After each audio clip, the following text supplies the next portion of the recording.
Mheshimiwa Waziri, bila kuharibu muda wako, mfano sahihi kabisa, kuna antivenom, dawa za nyoka, mtu aliyeng'atwa na nyoka.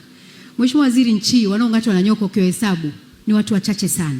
Swali linakuja, ninunue antivenom niwe nazo ili akitokea aliyeng'atwa na nyoka hata kama ni mmoja, nimchome antivenom niokoe maisha, au kwa sababu ni mmoja tu wawili watakuwa ng'atwa na nyoka nisununue waking'atwa na nyoka wafe? Mheshimiwa, hilo ndio swali.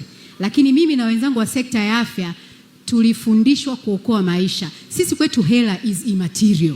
Serikali itapoteza hela milioni ngapi, sisi kwetu ni uhai. Kwa kama kuna mwananchi mmoja ambaye atang'atwa na nyoka, Mheshimiwa Waziri, sisi tutaleta antivenom, tutaziweka. Watakaong'atwa na nyoka tutawatibu. Tena hizo mwisho tunatoa bure kabisa, serikali inagharamia. Lakini ikifika mahala hakuna aliyeng'atwa na nyoka, zime expire, tutajaza leja mheshimiwa, tutajaza kwenye vitabu, tutaleta kwamba zime expire. Lakini sisi intention yetu priority number 1 mpaka number 10 ni maisha.